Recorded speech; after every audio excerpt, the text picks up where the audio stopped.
America loves a comeback story, especially when it's on four wheels. Over the last 20 years, Ford, Dodge, and Chevy proved one thing: bring back a legendary nameplate, build it right, and the crowd goes wild. But what about the icons we lost? The American brands that disappeared, yet their cars still live rent-free in our heads. Today, we're looking at 10 forgotten American legends that absolutely deserve a comeback ASAP. These were cars with personality, with noise, with attitude, and with today's tech, they could be even better. Let's jump into the machines America needs back on the road.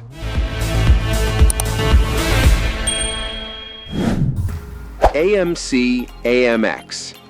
The AMX was Detroit mischief in a two-seat shell. Short wheelbase, big lungs, and no back seat to save the luggage or your friends. The 390 made stout power for its day, and the whole car felt like it couldn't wait to pick a fight with a corner. AMC kept the weight reasonable, and the thing looked mean, especially with the Go package. Think small block attitude with a Track Toys footprint. A reboot that chases feel over fluff makes the most sense. Aluminum and composites could keep mass in check, while a twin-turbo 3.0 with around 400 HP could fit the punch-to-weight brief.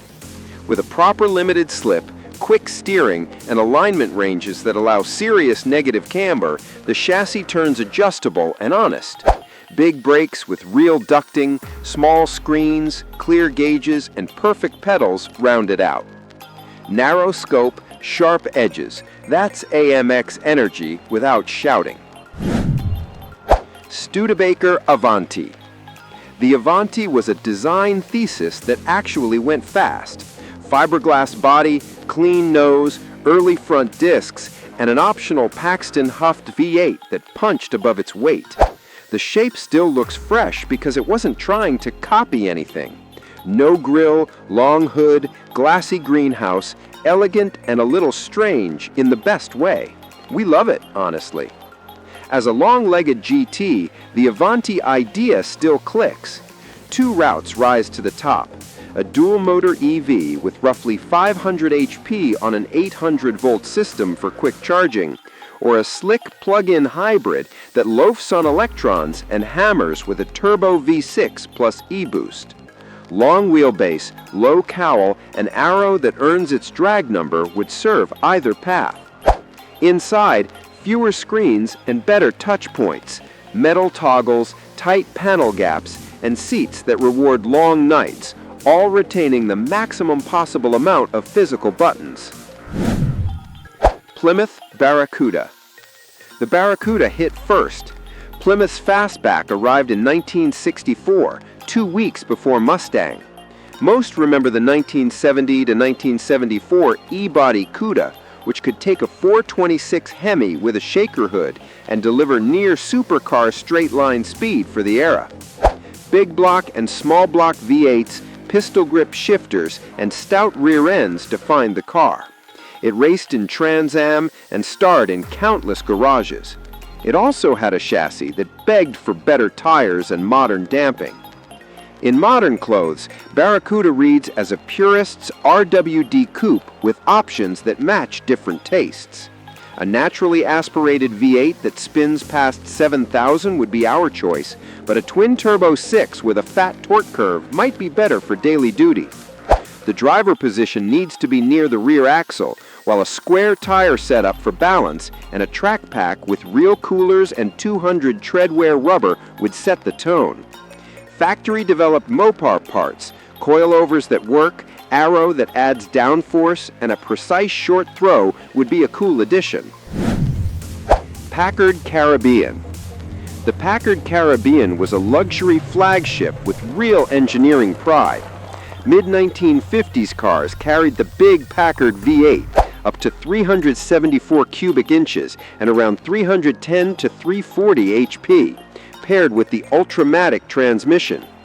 The game changer was Packard's torsion-level suspension, a self-leveling, interconnected torsion bar system that gave a glass-smooth ride and composed handling. The Caribbean also showcased layered paint, rich interiors, and restrained elegance. It was quiet, quick, and dignified. There is a hole in the American market for a true homegrown luxury halo that is not overtly sporty or brash. An electric, long-wheelbase sedan seems to fit the Caribbean brief without twisting the brand's soul. Range in the 300s, air springs with a wide bandwidth, and vault-level NVH set the baseline. Add dual or tri-motor torque that gives silent thrust, and you have a modern cruiser to conquer the best from Lucid and the likes. The cabin here needs to lean into craft over gimmicks, real metal, open-pore wood, and tactile controls where hands actually go. DeLorean DMC-12. This iconic movie car tends to get a lot of hate in enthusiast circles, but under all that stainless steel was a fascinating idea.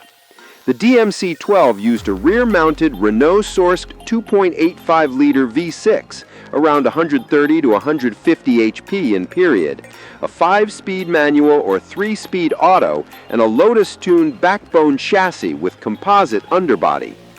Gull-wing doors and brushed steel made it a rolling spaceship. The car needed more power and less weight, but the bones were right. Mid-engine handling feel, an emphasis on materials, and an identity no other coupe could touch. A proper return would keep the doors, the steel look, and the engine behind the seats, but fix the performance. A compact plug-in layout cleans up the old sins without muting the grin.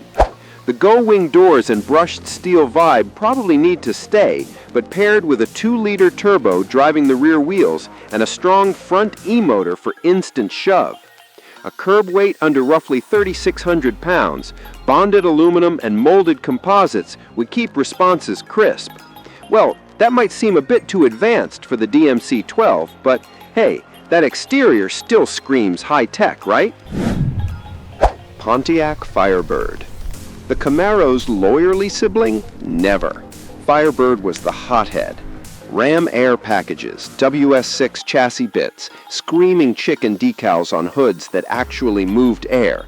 Last-gen LS1 cars felt rowdy out of the box and turned wicked with a few bolt-ons. The stance, the dash, the shaker, wild but somehow cohesive. If you ask us, a naturally aspirated V8 with a manual would provide the heartbeat, while a Trans Am spec would widen the track, add functional aero, and bring in serious cooling. An Esprit-style EV trim could land quiet speed and long range without losing the silhouette, though that might be a bit too much for the purists. Inside, rally gauge nods meet cleaner ergonomics and better sightlines.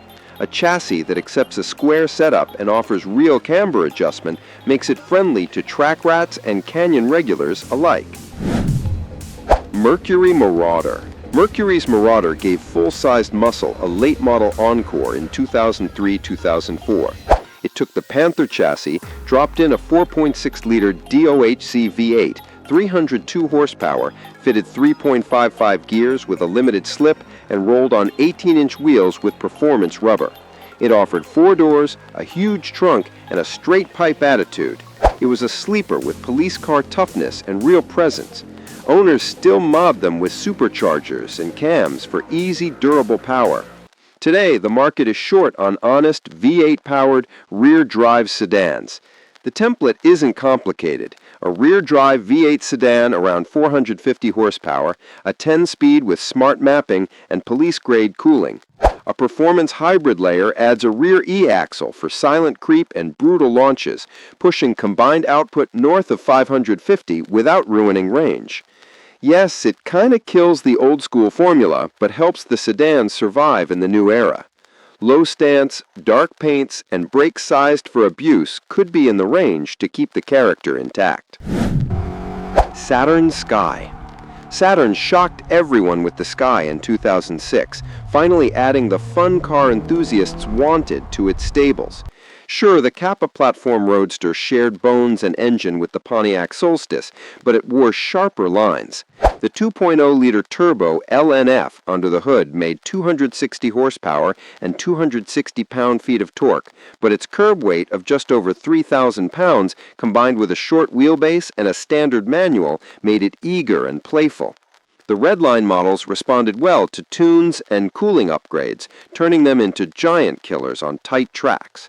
For its successor, we imagine a 2.0-liter turbo making around 300 horsepower with a 6-speed manual, and another one that runs a single-motor EV with 300-plus miles and a curb weight that still starts with a 3. Aluminum subframes, a composite trunk lid, and a top that doesn't eat the cargo area are needed to keep the overall concept friendly. A real LSD, damping for imperfect pavement, and pricing that leaves budget for tires would make it the forum favorite all over again. Eagle Talon. The Eagle Talon was the poster child for turbo fixes everything.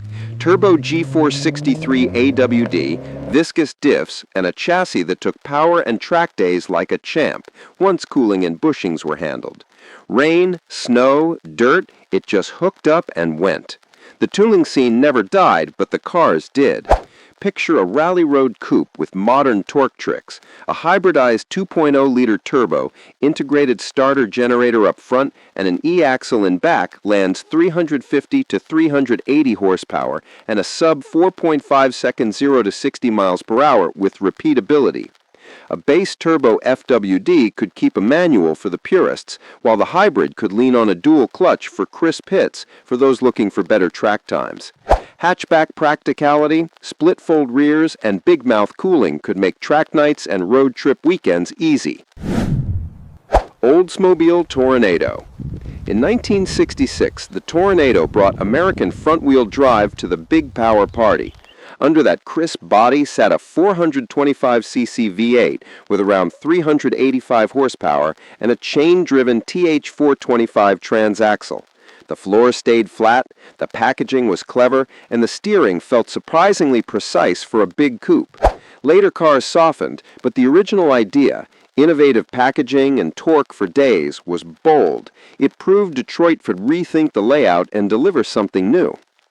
We hate to say it, but electrons seem to suit the original mission here. In our heads, long hood proportions meet dual-motor AWD with 500 to 600 horsepower, natural-feeling one-pedal, and honest aero for highway range. Also, how about a W34 pack with bigger brakes, added cooling, stickier rubber, and firmer damping for those looking for something hardcore?